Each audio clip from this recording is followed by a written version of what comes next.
we celebrate the 2026 International Women's Day. Also, thank you. It's my first International Women's Day celebration here. At the Elumelu Foundation, we have supported thousands of women entrepreneurs across 54 African countries, and they represent about 48% of the total beneficiary number. The impact that we have made has been remarkable, as they have collectively created over 600,000 jobs, and they have generated over $320,000, and over 81% of them have assumed leadership roles. A round of applause for our TEF alumni.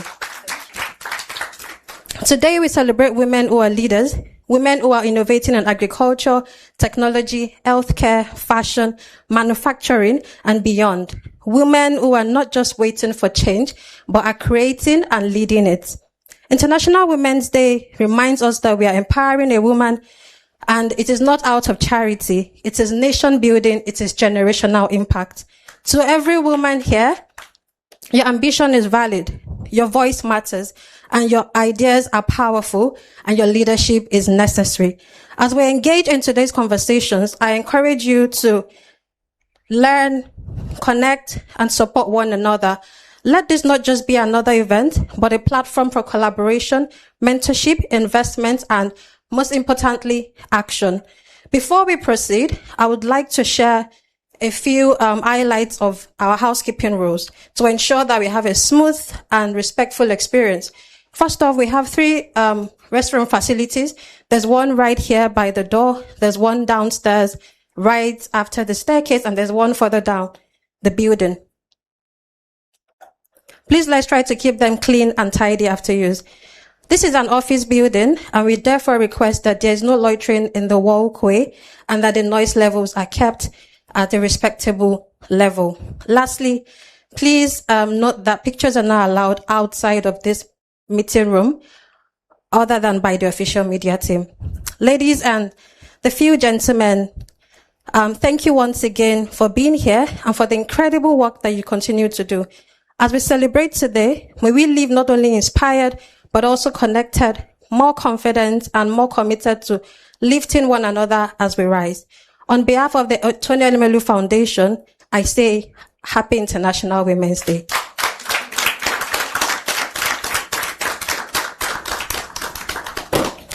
Thank you very much.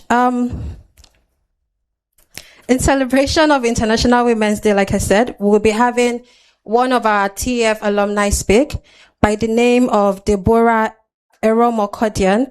She is the founder and CEO of La Raisin Furnitures, and she was funded in 2023. Please give a round of applause for her as she comes ahead.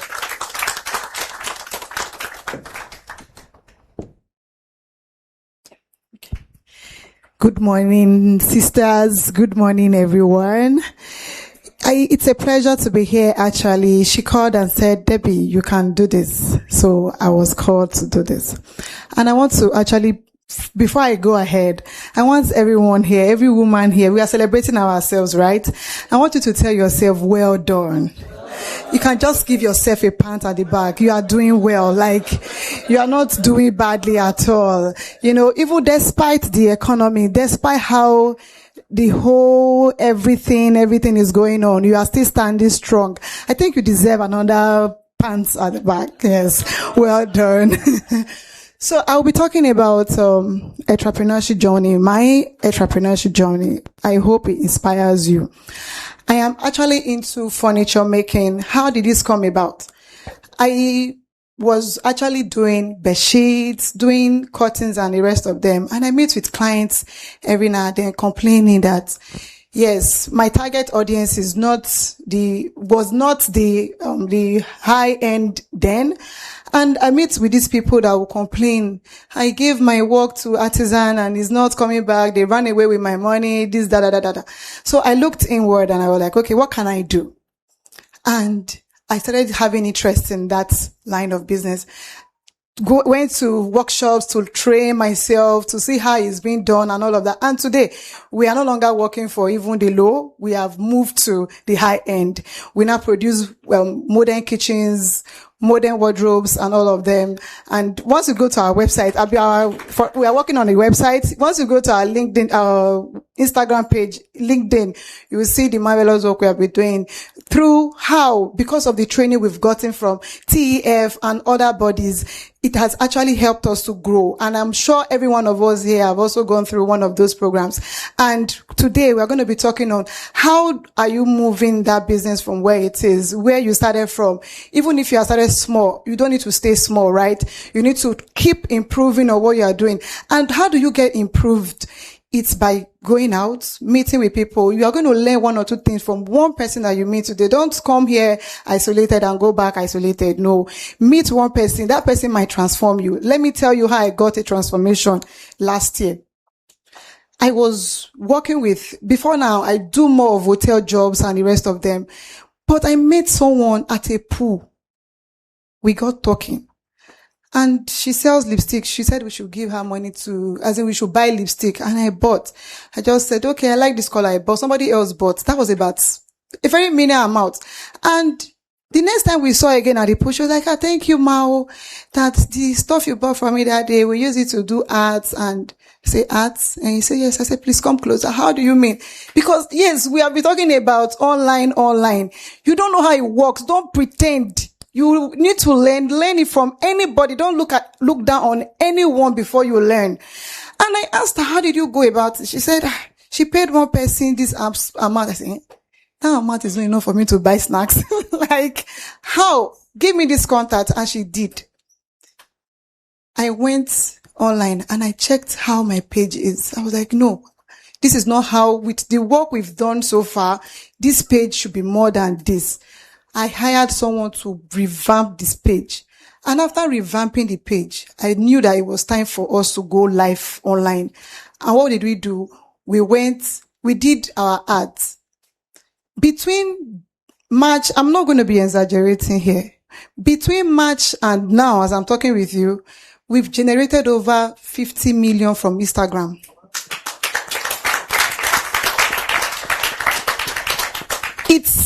I was thinking it was rocket science before then, but I now realize that it's actually following the principle, which is how every business should know the principle that works for you.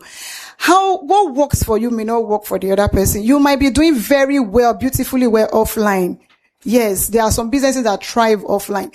But if you feel you are not there yet, have you tried online? And when you are trying online, you must know the basic, like you must follow the basic. I remember before she even told me what to do, actually, I have done online ads. It didn't yield nothing because I didn't follow the rule. You must learn to follow the rule to actually thrive in your business. And it's a very short time I was given. I hope that actually inspires someone to do something better with their business and to grow more. Yes, you're already doing well. Even in the strong economy that we know women are doing very well. But I know with one or two you are going to learn and you have learned today, you will do greater things. Thank you and thank you. God bless you.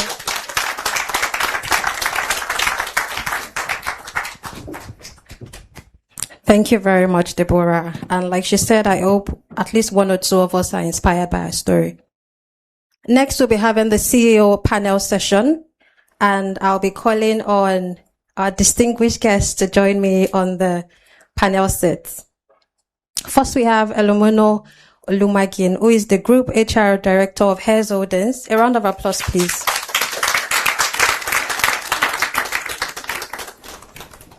Next, we have Dr. Odiri Ogini, MD CEO, United Capital Asset Management. Then Esther Adiola Balogun, MD CEO, UC Finance Bank. Microfinance Bank, my apologies. And then Shola Yomi Ajayi, the Non-Executive Director of Hairs Holdings.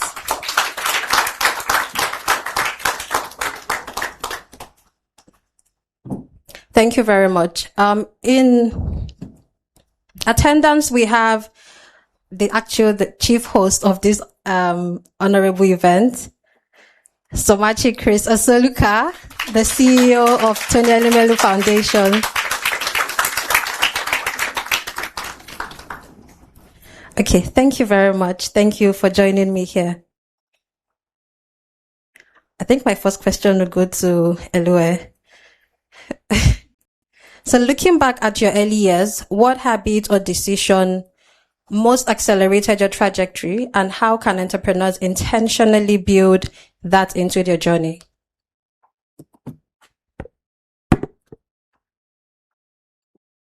Okay. Thank you. Good morning, everyone.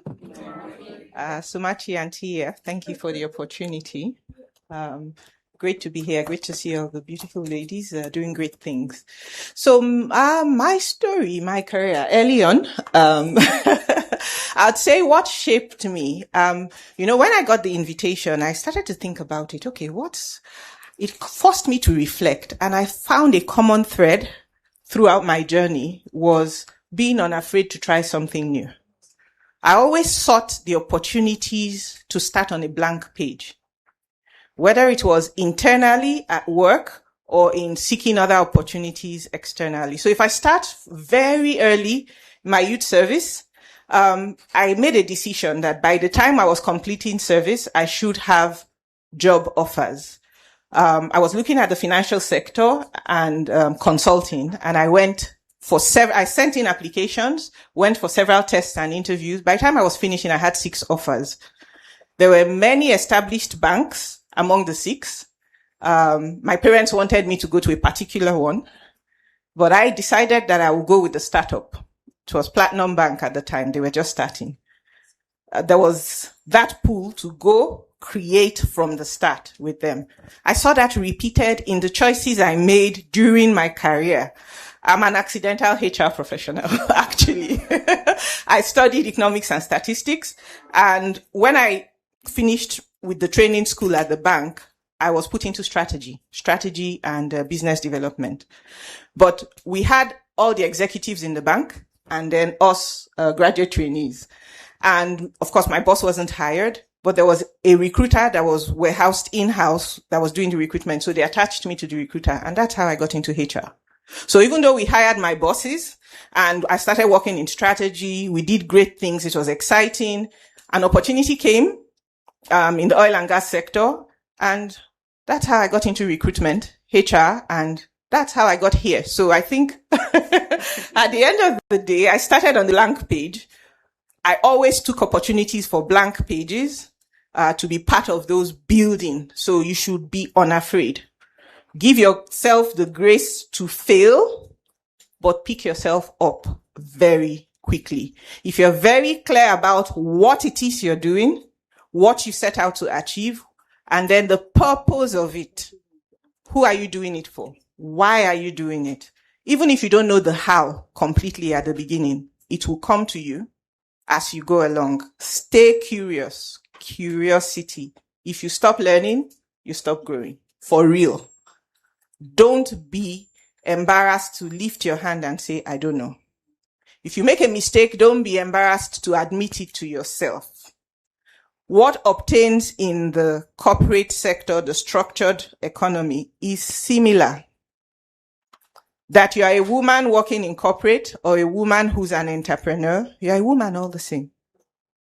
So what works for you in corporate will work for you as an entrepreneur. Structures, systems, passion. If you have it, the rest will be a story you'll be telling about your success. Thank you. All right, thank you very much. Let's hear from Dr. Odiri, please. Shall I repeat the question? Okay. Looking back at your early years, what habit or decision most accelerated your trajectory, and how can entrepreneurs intentionally build that into their journeys? All right. Good morning, everyone, and thank you very much for having me. So let me build on what she has said, and I will look at it from 3 angles. The first is the desire to learn, and for me, that has always guided me right from university days. I studied accounting, worked a major part of my career, about 13 years in finance function, CFO, started out in Deloitte. Today, I won't say pivoted, but, to a large extent, I've evolved from accounting. So it's largely around the desire for learning. I recall, when I left Deloitte after 2 years and I joined, UBA Global Market then. I was the accountant, more like the finance person, and I stumbled on the CFA program and I said I was going to write the exam, and I recall people asking me, you're just a bean counter. You're a bookkeeper. You're an accountant. Why are you writing CFA? And I literally remember telling them it's perception. In the sense that if you see a child accountant who has a CFA and a child accountant without a CFA, there's a difference. So for me, it was that desire for learning, and I took the CFA program, completed it, and to a large extent, it pivoted me to where I am today. Now, still leaning on that. I spent 8 years writing the exam because I failed the exam multiple times. If you know the CFA exam, you know how tough it is. But people still pass it once. I wrote level 1 4 times, level 2 3 times, and then level 3 3 times. So, failing, she talked about failing. A lot of the times as entrepreneur, you set up a business, you're struggling, you fail, and then you give up. We say, oh, maybe this is not what God wants for me.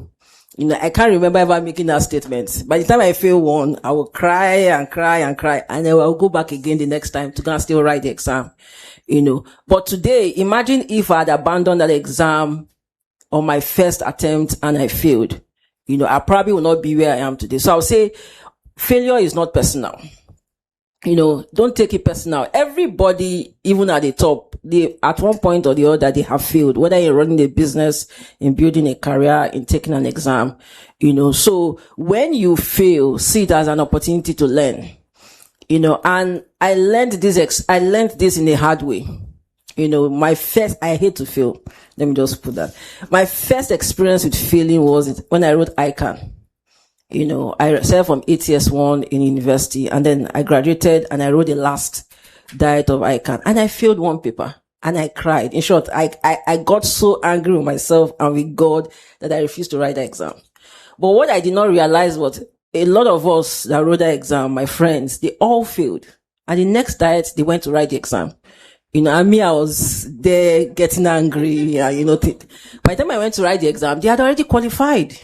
And so I made up my mind, failure, you will never hold me back again. And so when the experience of CFA came, it was just by default, to always go back. So really, you are running a business, you will fail at some point in time.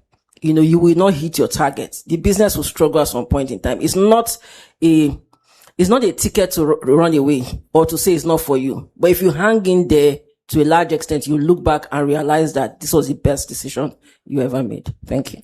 Thank you very much. Now let's hear from Shola, please. Good morning, ladies. And here we're celebrating International Women's Day. So I want to say congratulations to you, to each and every one of us. It's wonderful being a woman. I would never choose otherwise. I love being a woman. So for me, I think there's similarities really. The desire to learn, I think, shaped me in my early career. I didn't study banking. I didn't plan to be a banker. I actually wanted to be a journalist. And I studied English. Wow. Yes. However, I happened into banking, because when I graduated, I did some aptitude tests for a number of banks, which are all tier 1 banks and tier 2 banks today. And I passed all. And then they would say, oh, you did so well in the maths. Your maths aptitude is very high. I thought my strength was, English and all of that. And I was encouraged you would do well with numbers. You're good with numbers. I never liked numbers, by the way. I hated numbers with a passion. But I took the feedback, and that's how I happened into banking, did my NYC as a banker. I enjoyed it, and I just continued. So what I'm trying to say is sometimes you think this is what you're great at, but you may actually have an innate talent for something else. but you probably did not have an opportunity to discover it or someone to give you an opportunity to explore it. So never be afraid to pivot. You may think this is the perfect thing for you and you're doing great with it, but be willing to take on new initiatives, be willing to try something new. It does not mean you have failed. That's one. So you must be open, you must be curious. Then secondly, for me, it was also, I always put myself out there. As a youth corp, I worked like a full-time employee. I always volunteered for more. If there was something new to try, I would raise my hand up. Even if I didn't understand it, I would raise my hand up. You know, my mental and psychological belief is, give me a pair of shoes, no matter how big, I'll stuff it for a few days. After that, my feet will grow into it. So that's been my mindset. So what I'm trying to say is, as a business owner, as an entrepreneur, new things are going to come your way. There will be new opportunities. There's no such thing as, I haven't done this before, and do not let that deter you. You can learn. The people you can learn from. You can even self-teach. In our time, the internet was not ubiquitous as is it today. Today, you can Google things. You can learn things pretty quickly. So that desire to learn, I believe, gave me that trajectory in my career, and it can shape your business. So learn new things, mingle with people, network with your peers, even your competition, so you can compete. But I believe in what you call co-opetition. So you cooperate and you also compete.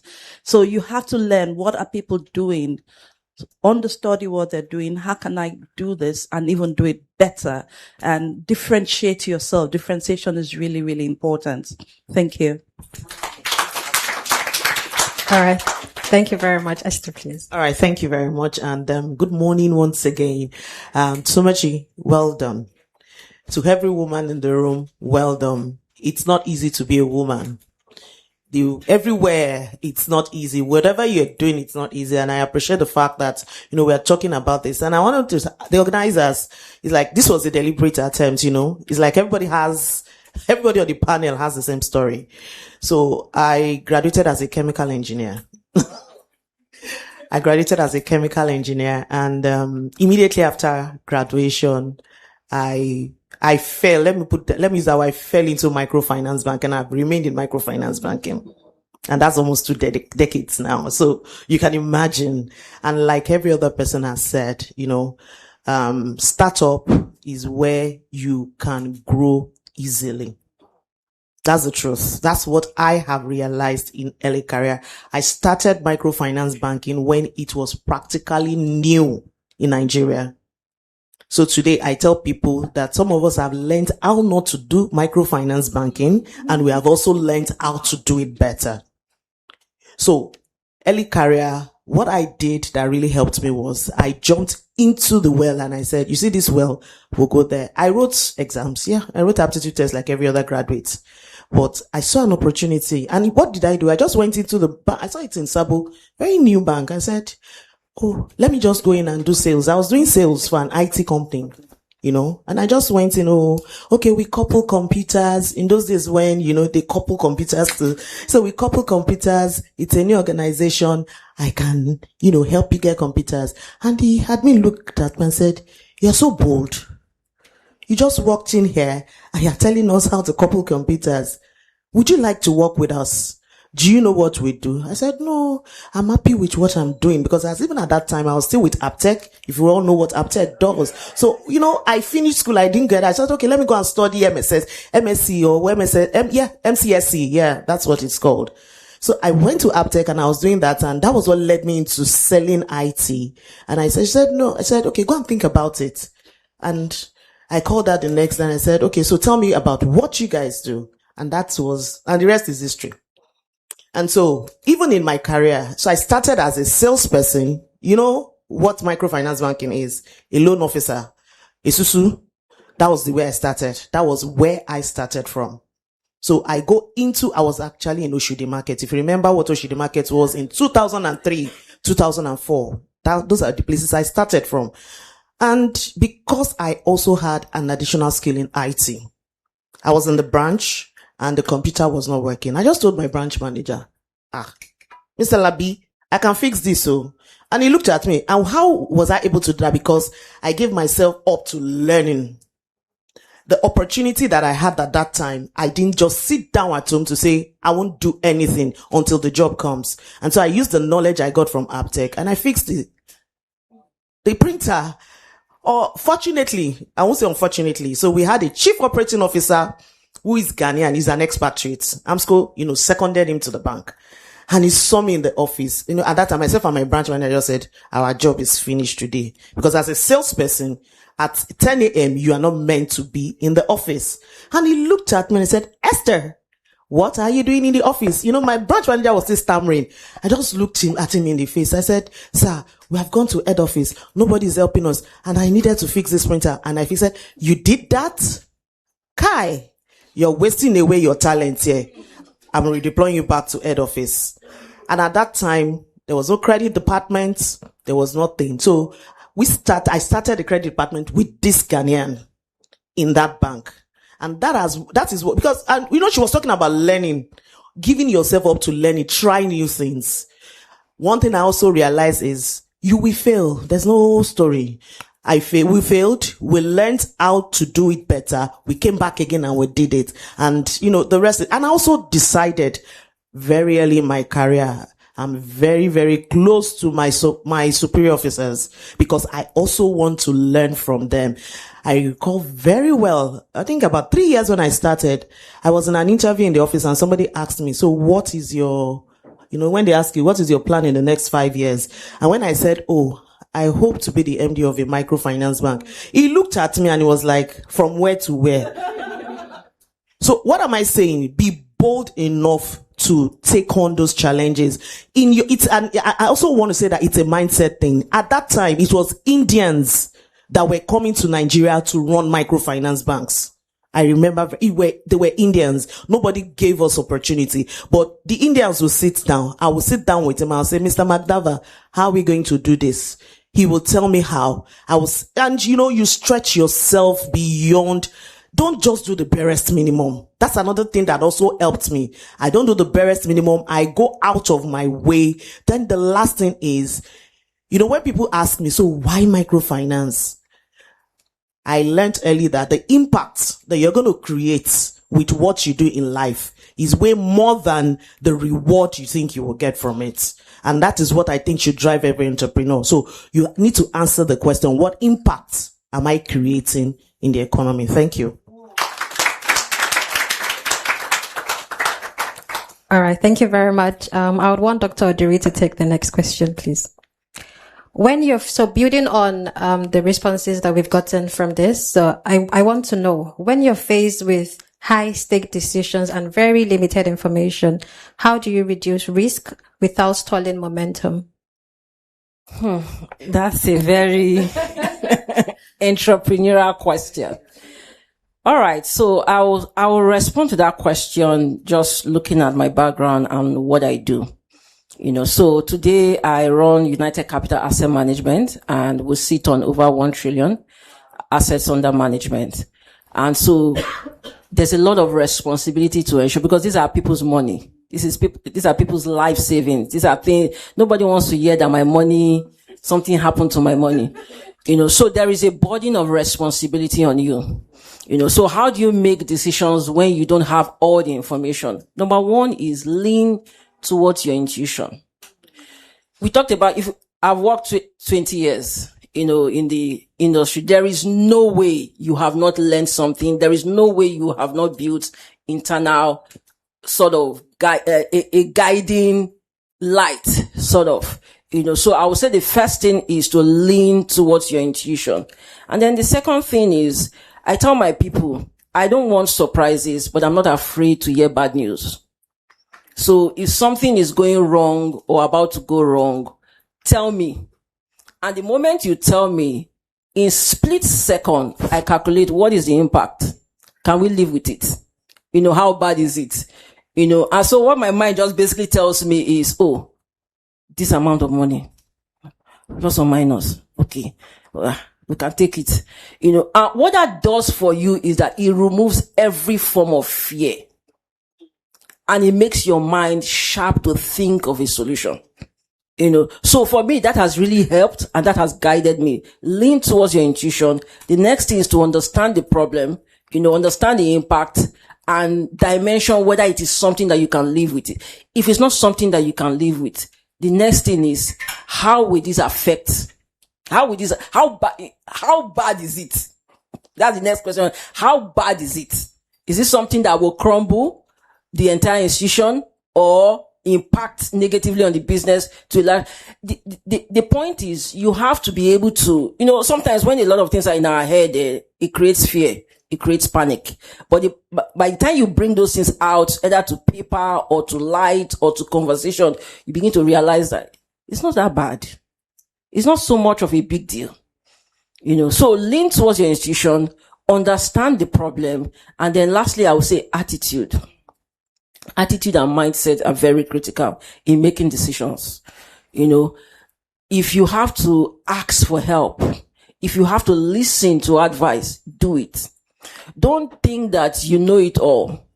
You are the CEO, you are the entrepreneur, you are the founder, you are the business owner. The decision does not entirely, the information does not, or the source of what you need to make that decision does not entirely lie on you. Your job is to make the decision. But sometimes we think that we don't have all the information because we are looking for quantitative data.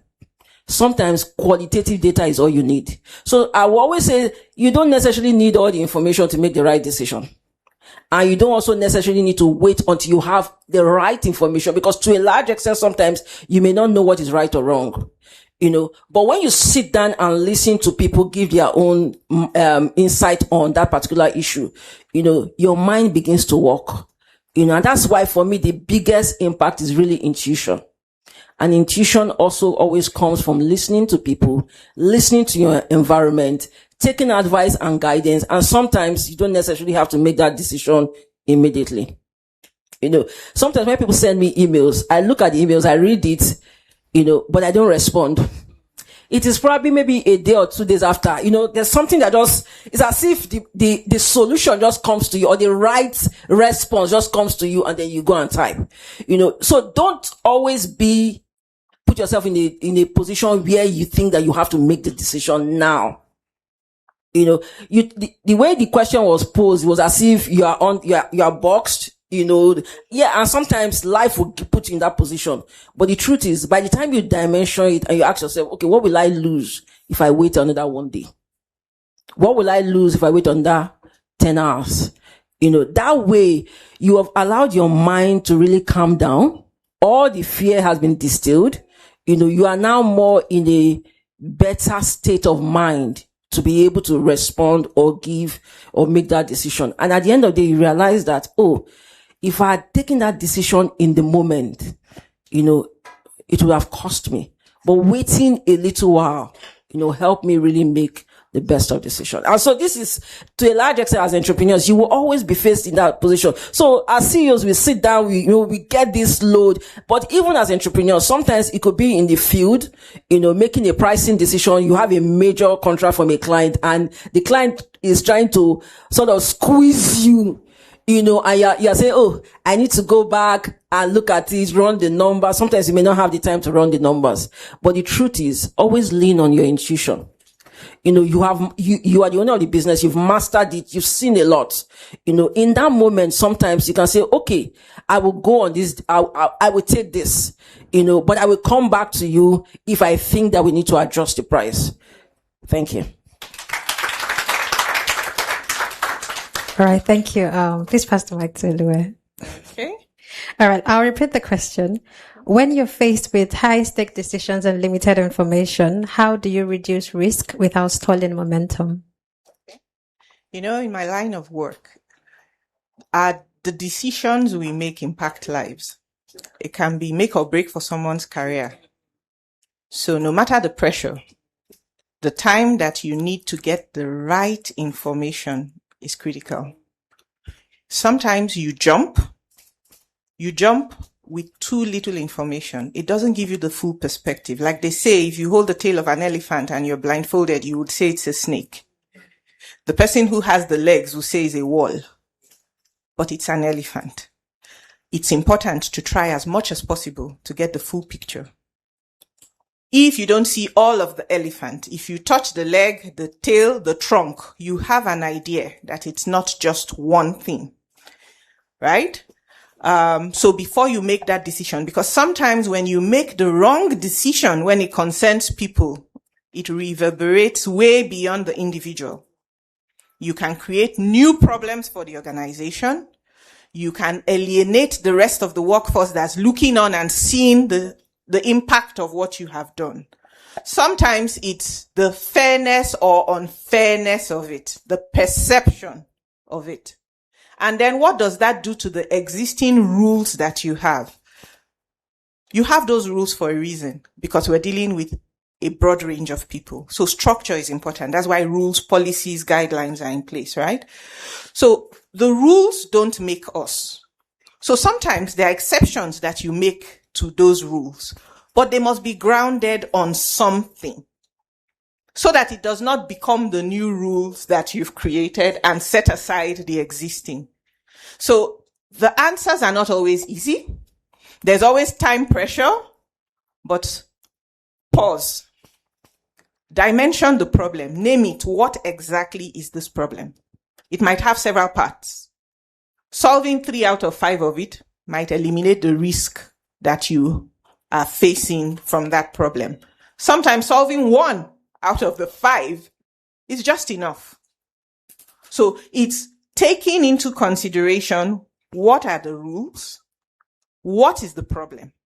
What am I even trying to solve so that I don't create a new situation? Because sometimes when you're thinking short term to solve a problem, you're creating a longer term problem.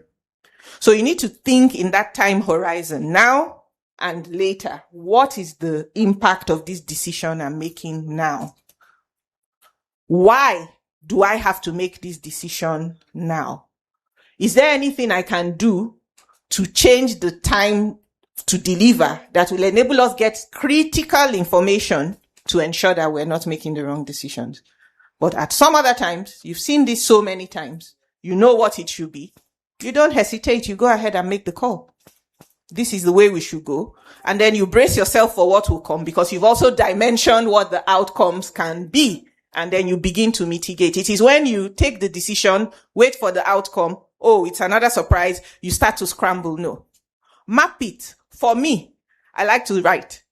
Draw it out. What's this problem? Call it a name. Dimension it. If I take this route, this is what could happen. If I take this route, this is what would happen. These are the rules, and this is what will happen if I do this. This is what I need to put in place, and then you make the decision.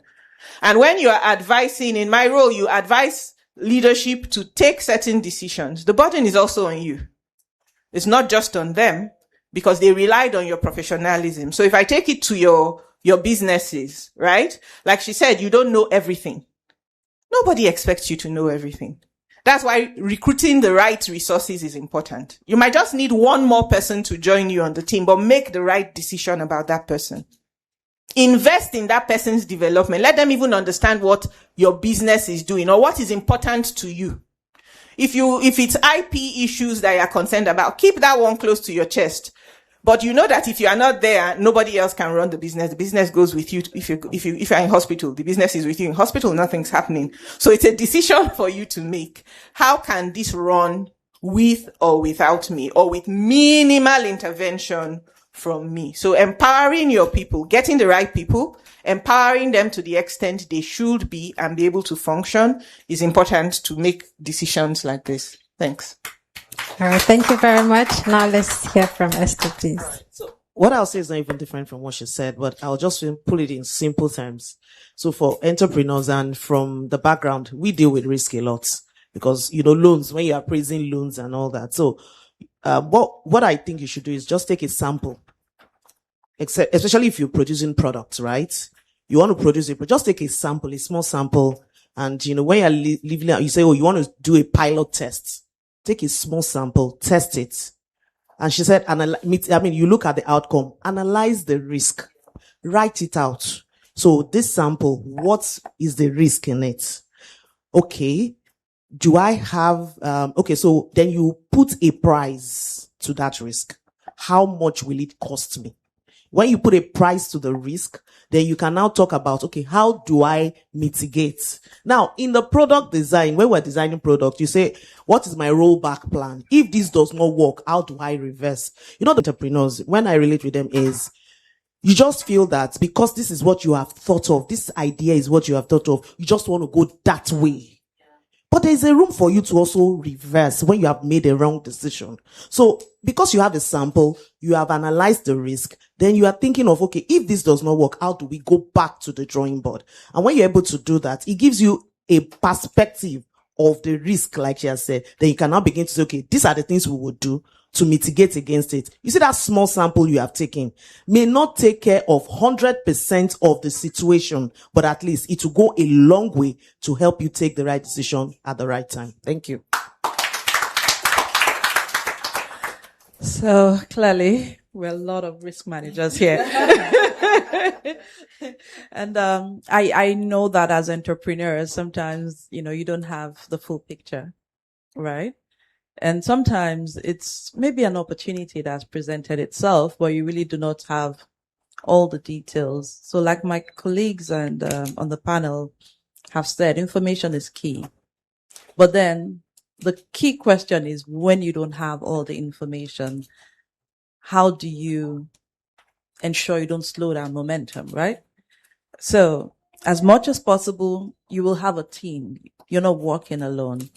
So gather everybody, have a war room. So a war room is where you call everybody into whenever there is a challenge.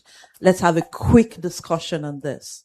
And, get the input of everybody that is part of your core team, management team. Get a feel of their opinion about the issue. Get a feel of the risks, because you're not going to get 20/20 vision on this. And it's already established you don't have all the information. So there will be circumstances where you could take a step back and reflect on it some more. And even go into the market. How did you handle this and all of that?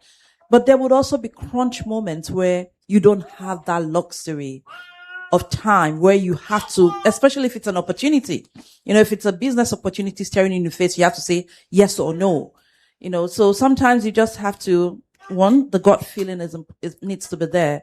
But before you get into such a situation, it's important for you to build a system where you have some cardinal principles. You must have some principles that you have built into your business that you must revert to at all times. So you're going to look at this. If I take this decision, it's a yes. What is the impact for my business? How does this align with the vision for my business? How does this align with the strategy I have outlined for myself? How does this align with where I want this business to be in 1 year, 3 years, 5 years, right? So you do a tick box. Does this align? 2, what could go wrong?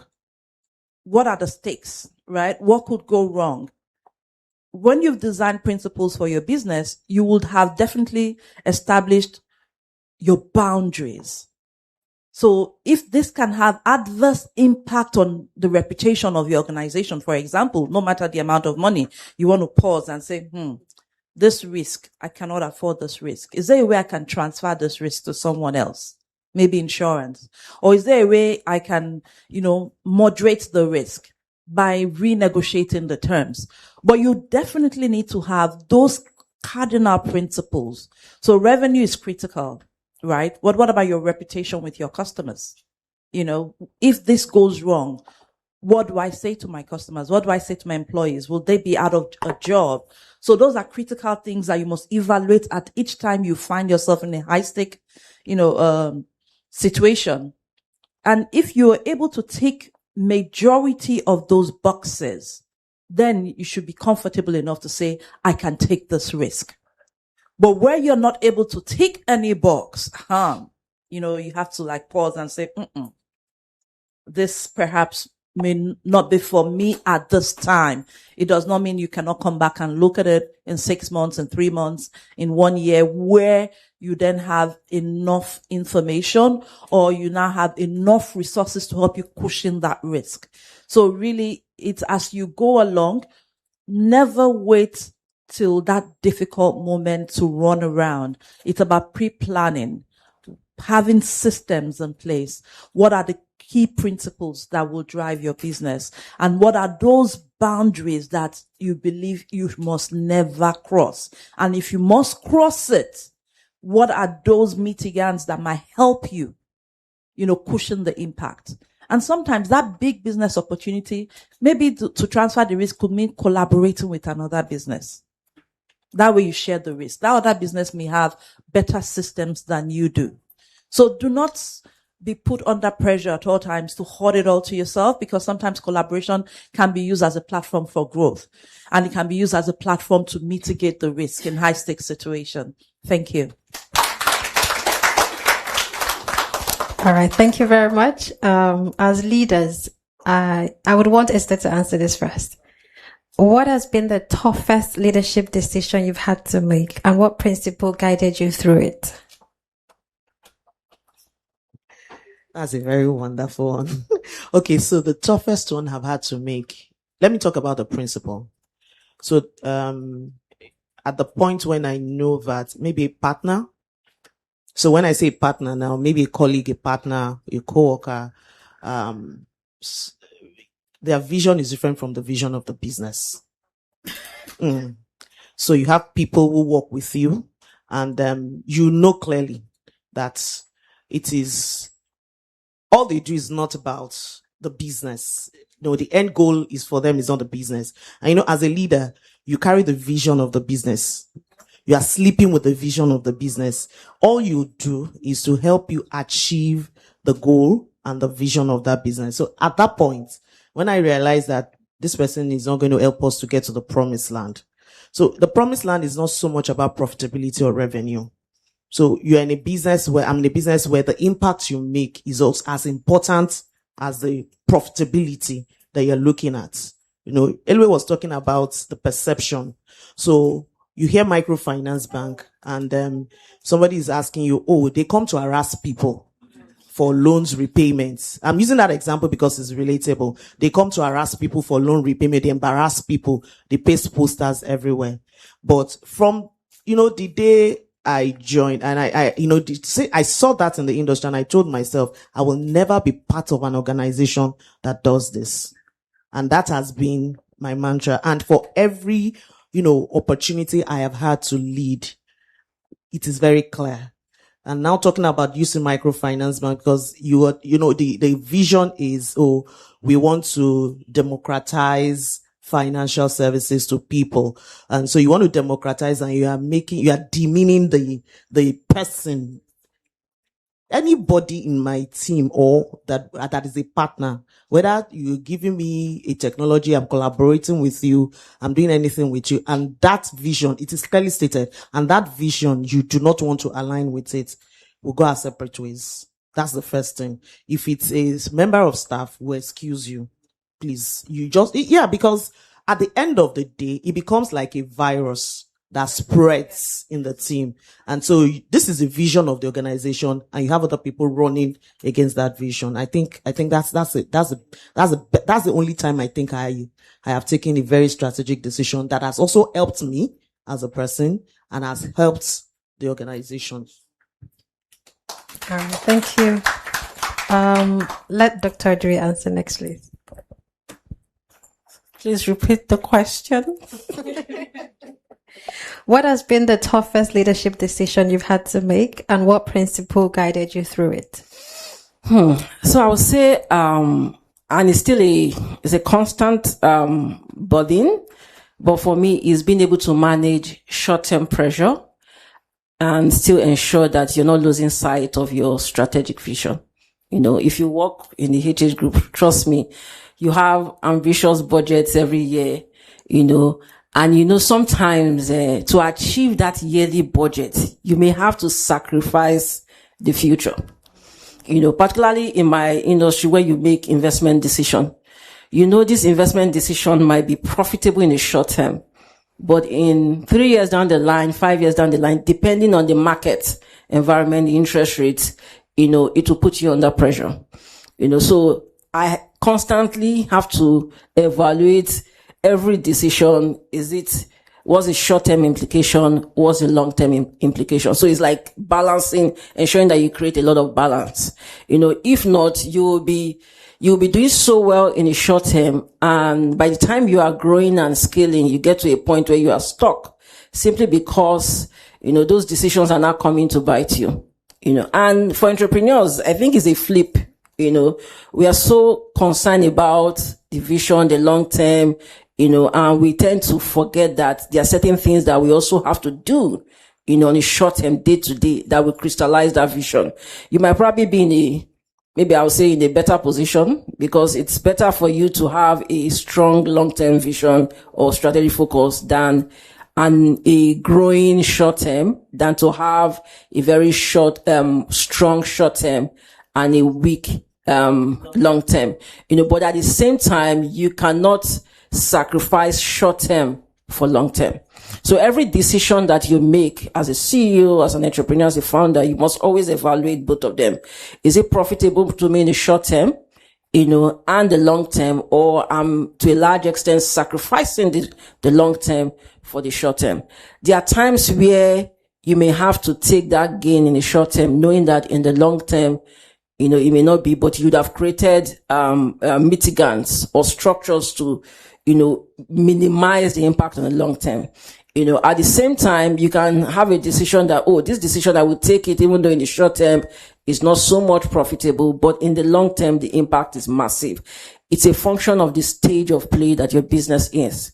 If your business is just starting out and you don't have too much cost, and you're building structure, sometimes it will be good to just prioritize the long term. And long term doesn't mean 20 years. It could be 3 years, 5 years, But if your business has grown significantly in the short term, maybe you're already 5 years in or above 5 years, you want to now create more momentum in the short term. So a lot of the advantage you're looking at will be more short-term focused, but without sacrificing the long-term big picture. Thank you. All right. Thank you. Let's hear from Shola. Okay. So I think as business people, we are actually faced with a lot of tough, difficult decisions every day. So it's really difficult to say this one difficult decision, because there have been several, but it is those difficult decisions and difficult moments that actually shape us and shape the leaders in us. So I will just probably talk about two. For me, one was taking a decision to fire someone very close to me, someone that I actually consider a friend. And you probably wonder, why would you fire your friend? But you see, if you're running a business, you have to have standards and values that you want your entire ecosystem to live up to. And the workforce look up to you. So you have to live the talk. You have to walk the talk. And then the people around you. So the people closest to me, I always hold them to a higher standard than everybody else. And the reason being, what they do, people will assume you have sanctioned it because they are affiliated with you. So when someone very close to you that you call yourself friends consistently behaves in a manner not aligned with your values as a corporate entity, as a professional, as a business owner, at some point you will have to take the difficult decision of letting that person lose. Because if you sacrifice the business for the relationship, ultimately you're going to kill your business. Yes. So that's one of the hardest decisions I've had to take in my career, having to terminate the employment of someone that I consider a friend. So it's really difficult. People think leaders, just take such decisions. It's difficult. Whether the person is your friend or not, taking the decision to fire someone, to put a hold on their source of income, it's an emotional decision that every leader finds torturous. Trust me. Never think it's easy. It's never easy. Then having to do it for someone close to you. But if you want your business to thrive, there are certain things that you just have to ensure you do not compromise. Anybody around you, whether it's a relative in your business or part of your management team, your ecosystem. It's important that they buy into those standards and they uphold them, because those are the people you should actually lean on when you're not there to keep that business running.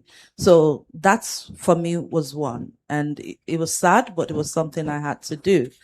And then another business decision is, when you've really been passionate about a business line, you want to do this, you believe so much in it and vision, and you're doing it, but one day you have to face that decision of, this is not working. How do you go back to your stakeholders, your shareholders, your board, your employees? As a leader, it's difficult, but unfortunately, it's something you have to do. Integrity is important.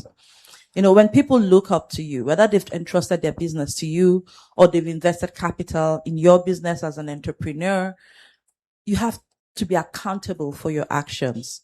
And as soon as you discover that I've taken a wrong decision, the natural instinct could be, I think I can manage it. How long can you manage it before the company starts to suffer? So having to just put a stop and going back to shareholders, very humble, very, very humble to say, I'm so sorry. I made a mistake. I didn't have enough information, or I didn't provide the full facts to you. It's very difficult, but it's something that is necessary because it builds trust. Trust is important, and their shareholders may not be happy, your board may not be happy, your employees may not be happy because a lot of work, a lot of investment has gone into it. But after that whole emotional period, they will appreciate the fact that you had integrity to identify and come to them. So those are two really difficult situations. I've had such situations, and it's important that the values, that you have established for the company, they take priority at all times. Never compromise your values, no matter how difficult the situation is. You would only earn more respect for it. That difficult time is going to pass. It will always pass. Thank you. Okay. So she actually spoke to something I wanted to talk about. Similarly, walking back a wrong decision, going back to your stakeholders to face up to them. As difficult as it is, what it solidifies is integrity, trust. So, but I won't therefore go to that example. I will now take it down a notch, because when we think about leadership challenges, we tend to think about it at the organizational level, that huge. Yes, it still has the huge impact on the organization. If I put myself in the shoes of an entrepreneur, the leadership decisions you take now about how you balance, you take care of your health, yourself. Remember, you are the face of the business. You carry the vision. Because you are running with that vision, you tend to forget to stop and assess. This body that is carrying this vision and running, am I taking care of it? Am I checking it regularly? Am I ignoring the signs and signals it's giving me on the regular? You pay attention when your business is giving you signs. You ask questions. You want to see the books. You want to understand why the numbers are not adding up. When last did you check your blood pressure? When last did you track it to see whether it's going up or going down? They are small leadership decisions, but they have a huge impact on the bigger leadership decisions as an entrepreneur. Because the future of that business today relies on you. You're probably still in the process of building structures and systems so that your business stands. How are you taking care of yourself to ensure that you are there? What decisions are you making in the split second, in the moment? How are you going to put things in place so that you are whole and the people who work with you on your vision are whole and able to continue to support that vision? It's a difficult decision, I must tell you, because it's easy to sacrifice self. It can wait. It can wait. It can wait until, God forbid, one day it arrests you and then everything stops. You don't want to get to that point. So I just thought to bring it down a bit to us and then take it back to our businesses. It's important to make the right leadership decisions in this area also. Okay, thank you. So to the last question, in one sentence, what should founders prioritize when making the first few hires? I would like to hear from Elue first. Hires? Yes. Oh, if I'll borrow from those who have gone before me, the wise business gurus, you can build competence, but you can't build character. There are people everywhere. You put out an advert today, you can get 20,000 applications. It's even worse now when AI can help people write their applications to suit what you want. It's perfect. So you need to invest time in selecting, but character. Every other thing you can teach. So character. Thank you very much. Dr. Odiri, please. All right. So for me, it's attitude. They say attitude is everything. So when I see a CV, you graduated from university 20 years ago and you only have BSc, it tells me about your attitude towards learning. So for me, it's really attitude, and that attitude covers your ability to learn, your ability to see the big picture, your ability to, if you read someone's CV, you see all this. It's not just you're seeing where they went to school. You see whether this person has the right attitude to learn, has the right attitude to work, their work ethics. You will see it. When somebody say, a lot of people put on their CV, I can work under pressure. Yes, not until they meet pressure, then they really know whether they can work under pressure. So for me, it's really attitude. And there's a joke I always make. If I'm interviewing you, there's a certain question I'll ask you. If you don't laugh, I won't hire you. Yes. It just tells me how you are able to handle pressure. If you cannot, relax. So for me, it's attitude. Thank you. All right. So I think I agree with both of them. And I would say character is king. Your character is you. Somebody who would,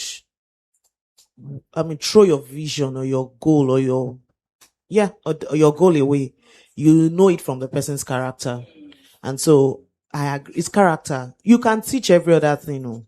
As a matter of fact, you can grow. The person can grow, can learn while working with you. The person would learn your product, learn your business. But if the person does not have the character to manage, whatever situation, and founders, you are startups. A daily 2K is very important. So you need that character to help you achieve that daily 2K. I joke with some people, with some entrepreneurs, and I say your business is work, chop, Abi. If you don't work, you will not chop. So you need people that also have that mindset that if I do not work, they will not chop. And that's why you see organizations today, they will tell you, oh, you're doing KPIs. You are doing appraisals, and it's a character thing. So if on a daily basis, what you're doing does not align with the end goal, at the end of the day, when the time for appraisal comes, it's zero. You understand what I'm saying? So I think the character is very important. You will teach every other thing. She was talking about making furniture. I'm sure all the people she had on her team, she had to teach, at some point, she had to teach some of them because she also had to go and learn. And she had the attitude to learn because she saw the need and she said, I can take this on. And she went to learn. So your character is, the character of the person is very, very important. Thank you. My peer panelists have said it all. Attitude is it. If you hire, especially, for an entrepreneur, you're not going to hire 100, 200 people in your early stage. Maybe it's 2 people you want to hire. Maybe it's 3, maybe it's 5. And so you can imagine bringing on board Someone with a wrong attitude, bad attitude, somebody you have to chase every day. Have you done this? Somebody you have to chase every day. There's always traffic on the road. My goodness, we know there's traffic. There will always be traffic on the road. But how early did you set out? Did you plan that journey? There's an important pitch to be made, right? So is the person going to be ready and willing to go that extra mile? Because you're starting out. You're not a Fortune 500 yet. So you're looking for people to come and build with you. So attitude is important. And in this stage of the business, it's not just about having an interview, because how do you tell somebody's attitude in just one interview, especially if the person hasn't worked before? So perhaps the candidates, you should have them come in for a day or two and put them in like a group work and observe how they're able to work with other people, their body language and all of that.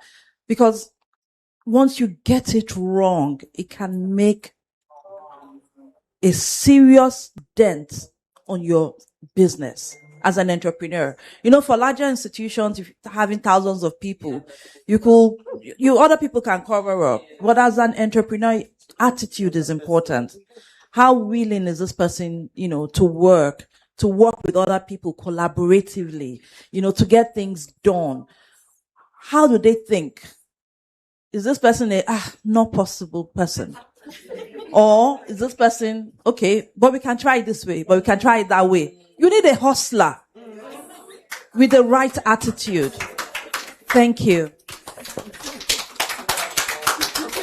A round of applause for our speakers, please.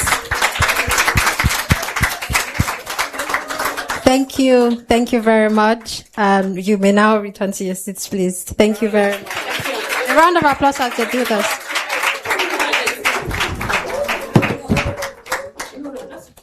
Okay, sorry. Let's take questions first before we have the next person.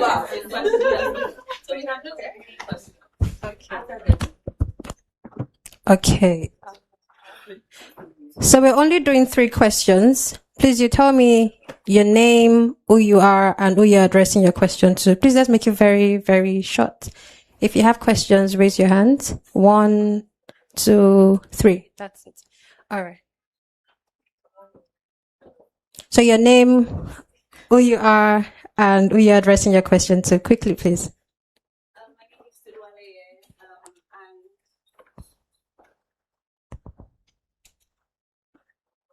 my name is and I'm the founder of Falabomi House of Fashion.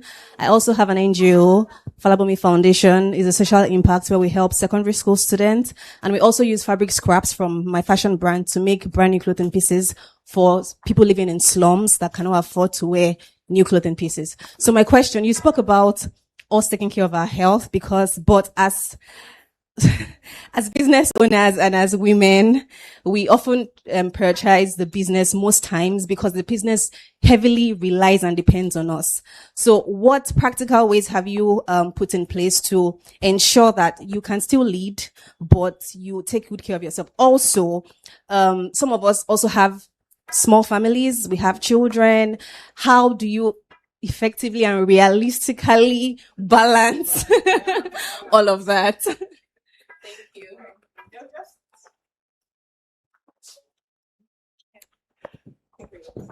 Thank you. Thank you. So just yesterday, I was talking about this balance thing to some colleagues. You can't balance. You are always, instead, what we are doing is balancing. Today it's this way, that's the balance. Tomorrow is this way, that's the balance. But you see, the theme for this year is give to gain, right? If you haven't given to others in your community, you can't gain help from them. So child support services, it's family. I come from a family where I'm the girl and all the others behind me, 4 of them are boys. They will take care of my children. Because I invest in them. When I say invest in them, doesn't mean money. It's what is important to each person. So if you haven't given and you are the one who demands, you will not get the help you need, So that's one. Now for the health. If you were sick for 5 days, that's not my wish for you. If you were critically sick for 5 days, would you stop? You would stop, right? So what is it to give one day to ensure that you are not critically sick? There are 365 days in a year, right? 364 some, or 366 in the... I'm removing one. So it's a discipline thing. So even though, for example, myself, in my sector, annual medical is mandatory. In a company I worked for before, your ID card will not work past the 1 year mark since your last assessment. That's how seriously they took it. So now, it was obligatory, but it was for a reason. So when I left that space, I asked myself, when I realized that the first year after I did not even do it, and I asked myself, something is missing. So it's for you to realize that it's an investment in yourself. We are women, we take care of everybody. We're always last. Can we be honest? Yes. The children, our extended family, our spouses, everybody comes first before us. We eat last. They say leaders eat last. We are leaders. So, but you need to be there for everybody. If we've made everybody dependent on us and we have failed our bodies, we failed everybody. Yeah. So that if you take that perspective, you will give yourself 1 day of grace. Just check your vitals. We walk blindly. That's why people just drop. Check your vitals. Even if you don't do the full thing, check your vitals. If you don't know what the vitals are, ask Google. It will tell you. No, seriously. And then you just check and you monitor. It might be good today, and then it will go askew another time. But if you catch it early, you deal with it. Then you know what the triggers are. You avoid them. So much is riding on your shoulders. You cannot play with that, please. So much is on your shoulders. Thank you. Thank you. The second. So please, your name, who you are, and your very short question, please. Okay. Thank you so much. Good morning, everybody. My name is Kelechi Ezigwe.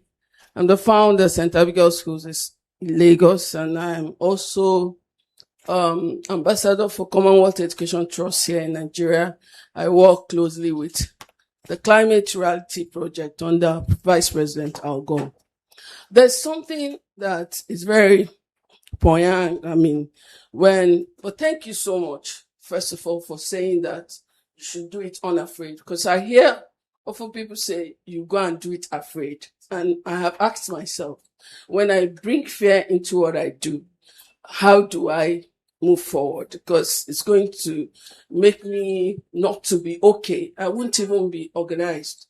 There's another thing that was said here that I also made me think back to what we went through during COVID. We never planned for it. I also thought about 2023 when the currency exchange. What happened? We never planned for it. And then we never planned for what the economy has become. You don't plan for it as an entrepreneur. So when you say to me that I should come from the place of intuition, I'm asking myself, there's a time we had challenges.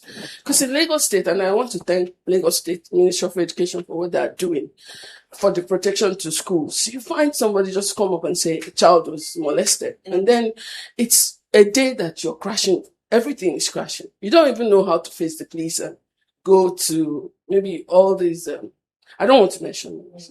And the child has to be checked. So what do you do on this? Like, am I going to work from intuition? Am I going to work from a place of knowledge? Am I going to collaborate? What do I do as an entrepreneur? All right, I would like Dr. Odiri take that, please. Everybody on the panel. I'm so sorry. I wish we could have everybody on the panel, but Dr. Odiri will represent the panel.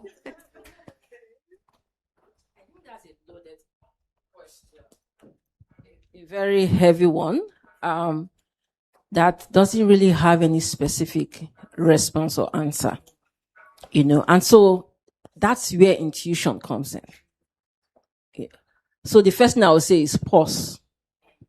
When you are overwhelmed, when there is no direction, no clarity. When there is fear, whether it's afraid or unafraid, just pause. Just pause.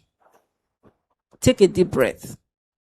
Because again, when you respond from a place of being overwhelmed, you're more likely to compound the problem, than help it. There's so many issues in Nigeria, that we've seen over the years. And those things, how we dealt with, how did we deal with COVID? COVID that we've never experienced. How did we deal with it? Resilience. There is something that we have built. We've seen pain over the years. We've seen struggles. We've hustled over the years. It is what builds resilience and intuition in us. So when you are faced with a challenge like COVID that you have never dealt with before, something rises up within you to help you to cope, to help you to respond, to help you to navigate it. It's the same thing with the economic situation, whether from currency devaluation, interest rate, different pressure, inflation, and things like that. You pivot. So what I would say really is the shocks that we get, the negative impact that we get, help us to build capacity, resilience that positions us for the next thing, because we don't know what that next issue will be again. Do you understand? So from a place of intuition, what you have done is you are bringing together all your experience, in the different areas. Sometimes those experiences might be from a business perspective. They might be from family. They might be from your own personal issue. And then you bring that all to make the right decision, to guide you to make the right decision. So the truth is there is really you can't prepare an answer for the challenge of tomorrow, today. You can only prepare yourself from the things that we're exposed to, whether positive or negative. From the news that we see, from the response the things we read about, it helps you build capacity and resilience such that when there is a problem tomorrow, it is all that experience that gives you the wisdom to make the right decision. Thank you. Thank you very much. We'll take the last question.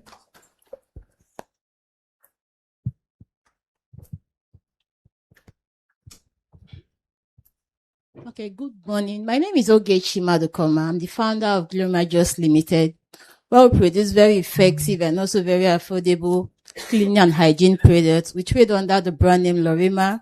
We have our Lorima toilet bowl cleaner, Lorima bar soap, and Lorima liquid detergent.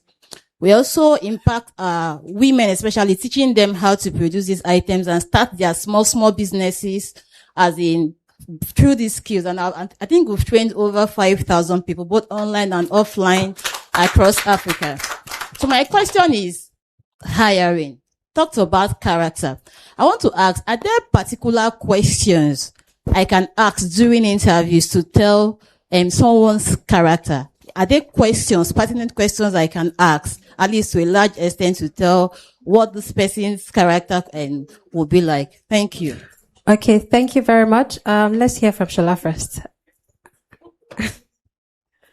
Okay, so to be honest, there's not one single question that you can ask that will provide insight into someone's character. However, you could provide case studies. That's always the best. So that would give you insight as to how the person would reason, how the person would deal with a situation, and also provide some insight into their personal values. Because everybody comes to an interview prepared to put their best foot forward. So if you typically answer open and closed questions, that's it. You're just going to get tailor-made responses. So case studies are always good. If this were to happen, how would you handle this? How would you deal with this?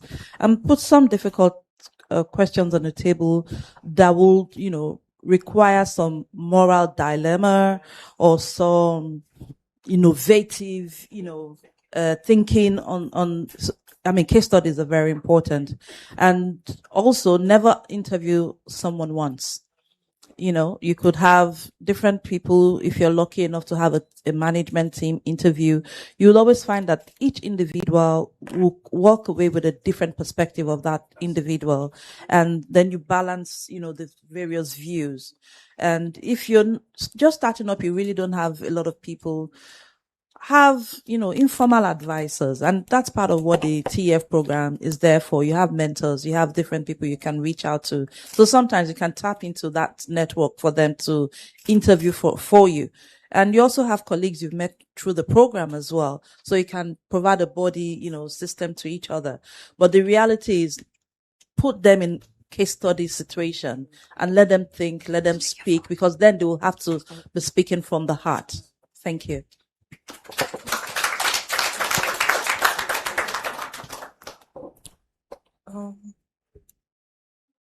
Okay. Can we hear from Esther, please? What do you think? Okay, so I think Shola said it all, but so when she says case study, let me give you an example. You just say, tell me this happened, a situation where you found yourself and how did you handle it? Right? So that's a question you're asking the person spot on.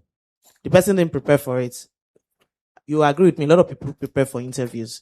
People can go on AI, ask interview questions for this, and they would, as a matter of fact, if you're doing virtual, you're not doing physical interview, people are chatting AI. So in that particular situation, so what Shola is trying to say is, okay, you found yourself in this situation. You just paint a scenario. That will test the person's character, that will test integrity, that will test the values you're looking for, and tell the person to, share with you how they will manage it. Just a question that the person would not even, have to go back and search. And then that would be it. Okay, thank you. Thank you very much to all our speakers. A very wonderful round of applause for them, please. Thank you very much. So now we'll have the CEO of the Tony Elumelu Foundation, Somachi Chris Asoluka, give the vote of thanks, please. Okay. A round of applause, please.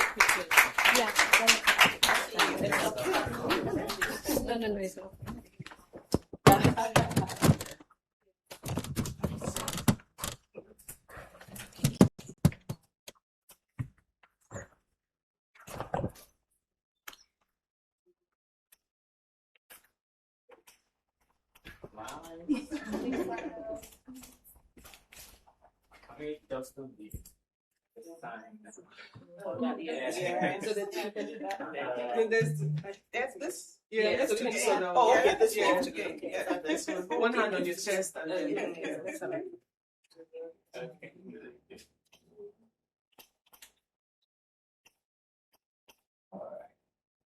Thank you very much.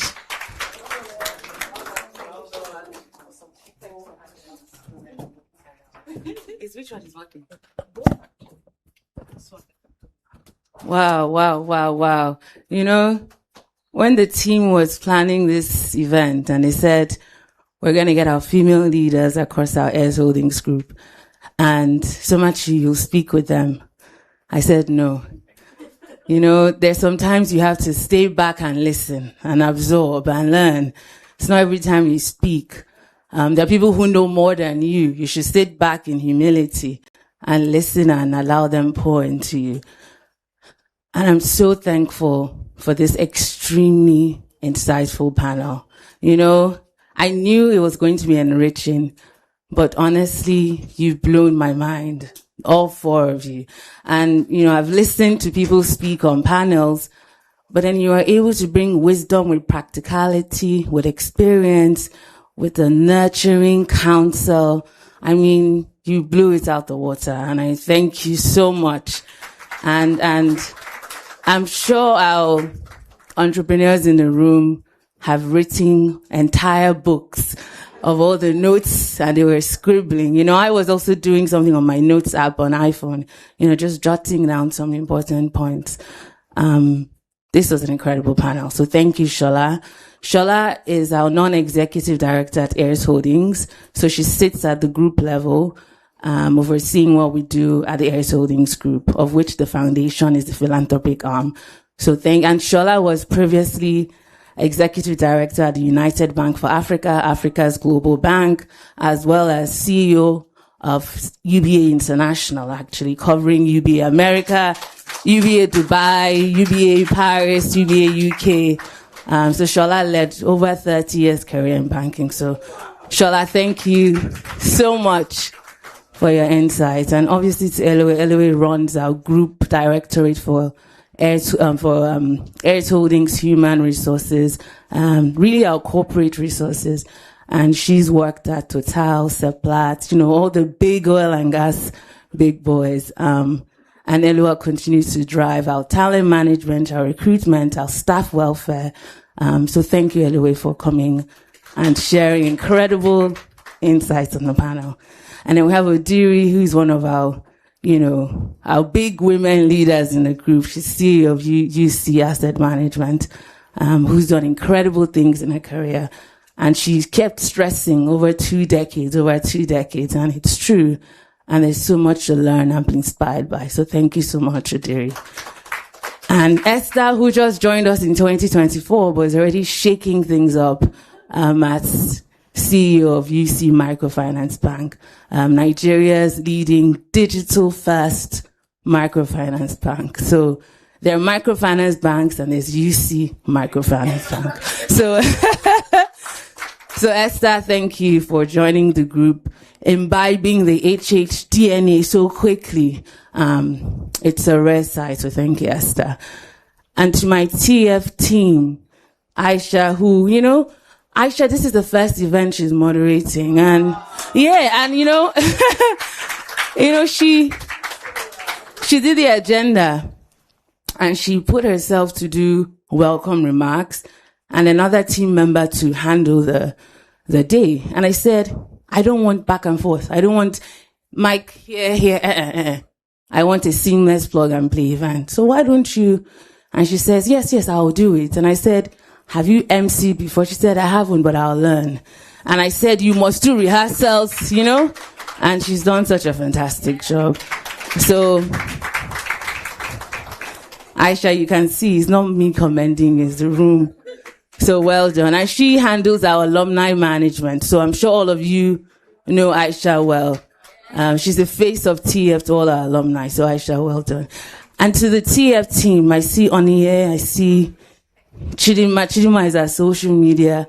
Everything you see on TF online, it's Chidima's fault, good or bad. So Chidima handles that. Oniye handles our partnerships function. We have partnerships with all development agencies in the world. In fact, someone told me the other day, who doesn't work with the Tony Elumelu Foundation? Who doesn't partner with you?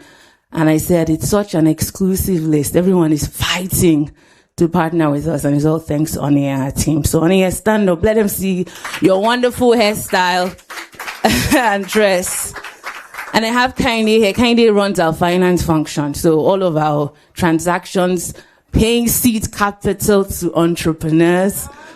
This is the lady responsible. Kainde, say hi to everyone. Do we have Shola in the room? Because I just have a few team members. Shola, stand up. So Shola supports. Okay, exactly. I have just a few team members here because work must go on.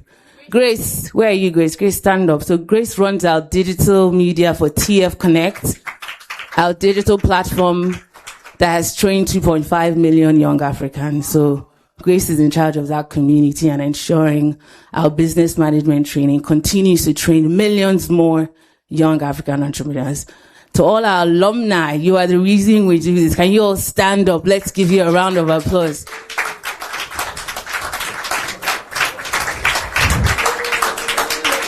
I hope you guys are taking videos of our alumni standing up. You're the reason, somebody, it was induction we had yesterday, I think, and somebody was asking, how do you wake up in the morning and come to work gingered and enthusiastic? What inspires you? And this is why we are inspired by the Tony Elumelu Foundation. This is the reason we leave our houses every morning and enter Lagos traffic, and we fight with the buses and the Okadas, and we race to work to continue to empower young African entrepreneurs, particularly our women entrepreneurs. So Congratulations to you all, and thank you for giving us a reason to come to work every day. So ladies and gentlemen, we also have our partners, our friends, our guests in the room. So thank you all for honoring us and coming today. International Women's Day is on Sunday, but I told Aisha we're not going to do it after, we're going to do it before. And so that's why we've done it today. We have small refreshments outside. I think snacks and drinks. Please eat and be merry, and we'll continue to see you at our subsequent events. So thank you so much to every single woman in this room. You keep breaking boundaries, you keep pushing barriers, and you keep inspiring us. On behalf of the Tony Elumelu Foundation, of which I am humbled to lead, thank you and happy International Women's Day. Chinua is like this, right? So happy International Women's Day. Thank you very much. Let's stand. Please, let's stand where we are. We can move forward to fill up the seats and take pictures, please.